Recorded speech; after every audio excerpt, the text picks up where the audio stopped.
All right, guys, we got to talk about this. This is so brutal. This is like good googly moogly. Trump needs to go climb under a rock and stay there forever now. This is like ultimate ego blow.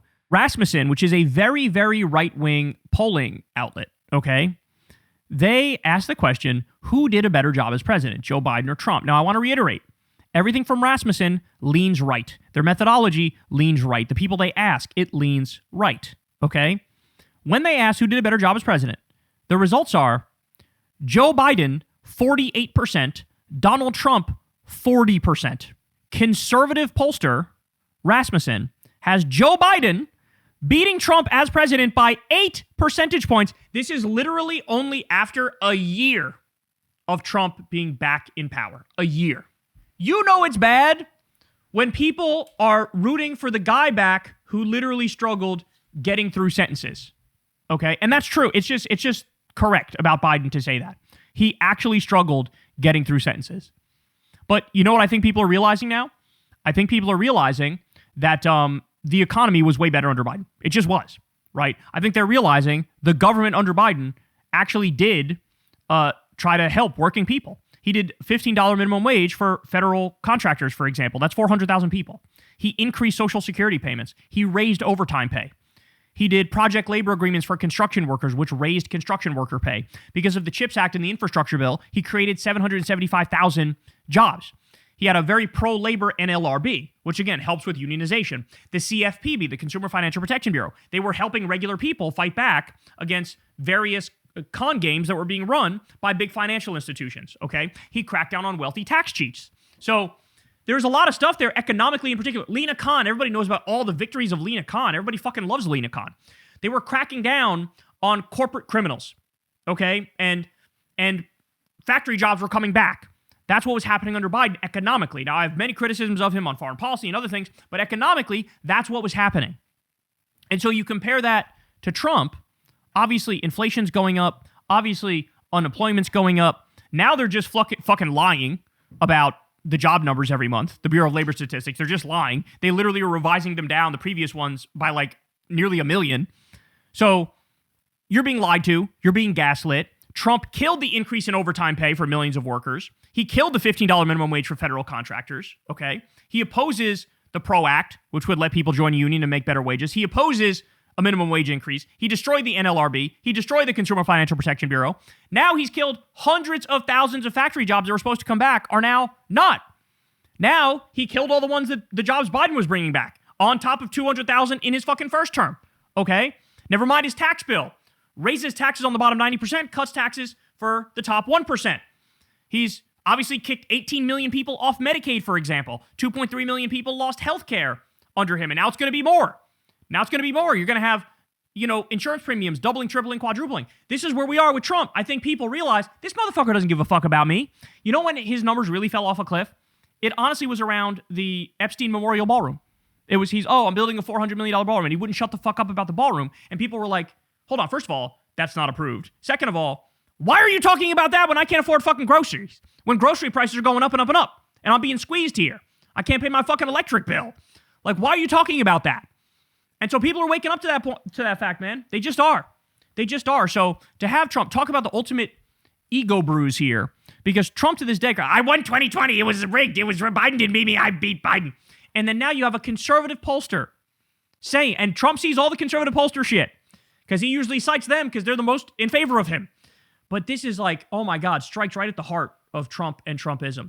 Now Joe Biden is beating you by 8 points. Joe Biden, the guy who basically had to step aside in disgrace because he's so old and he was trying to cling to power. He couldn't do it, couldn't get through the debate, right? But actually managing the economy, the job of governing, he was eons better than you, okay? And I would love to be a fly on the wall when Trump sees this poll. Because, oh my God, I'm sure the meltdown has got to be fucking glorious. Call it fake news, cope and seethe over it, and just like have a crisis over it. That's definitely what's happening. But Trump doesn't have the ability to adjust. Like, he's a destroyer. He's currently destroying everything, and he will continue to destroy going forward. So now let me give you another one here. YouGov Economist poll just came out. We got another one, y'all. Trump's approval rating in this new YouGov poll, 37%. 37%. okay? Telling you, the average is going to dip into the 30s and any fucking day now. Any day now. Because I've seen so many polls, 36, 37, 38, 39, another 37. There was another one I saw the other day, 39. It's just one after the other after the other. All right, and then we have this. Harry Enton talking about the destruction of the economy here and how that is absolutely cooking Trump. Staggering. You know, the economy used to be the wind beneath Donald Trump's presidency wings, and now it's his Titanic. Because what are we talking about here? Well, let's just take a look here. Trump's economic net approval 1 year in term one, hey, yeah, plus side of ledger, plus 8 points. It was his best issue, arguably. But now it's one of his worst. Look at that. Way down in the basement, 18 points below water. What is that? And again, I want to reiterate. So they're lying about the jobs numbers to make up for that. They said we added like 130,000 jobs. No, we didn't. We're losing jobs. They just lied about it. Remember Trump brought in his bullshit BLS guy to say, oh yeah, this guy's going to do it now because he didn't like the number, so he fired the guy who gave him the facts. Well, now the guy's rigging it, but people already know. Like, that's the thing. You can't really, certain things you can't get away with because people phenomenologically feel it. Like, oh, I feel what's happening with the economy. So you're not going to gaslight them out of that, and he's trying to. John, quickly, some math. What is that, a 26-point switcheroo in the wrong direction? This is the type of number that Democratic midterm dreams are made of and Republican nightmares are also made of. So by and large, are voters saying it's Trump's fault? Yeah, this is the key answer, right? Which is why? What is driving these numbers? And it is because the folks believe, the voters believe it's the Trump administration's fault. Take a look here. Okay, the Trump admin has made the economy worse or better. You go back to January of 2018, term number one. The plurality winner there was better at 40%. Just 22% said worse. Look at this side of the screen. The exact opposite story. And by the way, what are they saying now? Oh, AI is going to come steal your job. It's already stolen 34% of entry-level jobs. It's coming to steal everybody's job. We're going to do to white-collar workers what was done to blue-collar workers. How NAFTA and the World Trade Organization, like, totally destroyed blue-collar workers in this country. Now, white-collar workers, you're up next.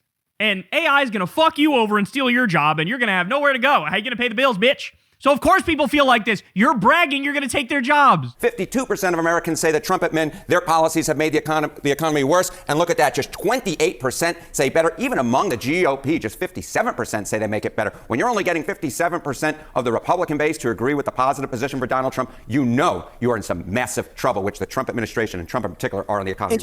Cooked. It's getting rough out there, but be careful because as his numbers plummet more and more, he will become more authoritarian and more extreme. He will hold on to power tighter as he loses control in terms of popular mandate. Just understand that. And we talked about he's going to try to steal the midterms. Go watch that video now because I tell you how we avoid that, what you can do to help avoid that, okay? But, man, he's never been more dangerous because he's never been more unpopular, and that's only going one direction, y'all. All right, guys. That's the show. I love y'all very much, man. You guys know the drill. Everybody do me a big favor and subscribe to the channel. You can also support the show on Patreon because remember, this is real independent media and I've never talked to an advertiser or done an ad read. You guys support the show $2 a month at a time, $5 a month at a time. So if you'd like to hook a brother up, you can support the show on Patreon or tip with that thanks button on YouTube as well. Is much appreciated. And of course, sign up for Crystal Kyle and Friends on Substack and also go sub to Corin's World. We do live Kyle and Corin episodes Monday nights at 8:30. For the next 2 weeks, we're not actually because he's away, but we'll be back after that. But still, go sub to my boy. Let's get him to 100,000 subscribers. All right, I love you all, and I'll talk to you soon. Peace. Hey, y'all, do me a favor and like and subscribe. It helps out big time in the algorithm. Click the bell as well for notifications when videos drop, and watch that video on screen right now. You know you want to.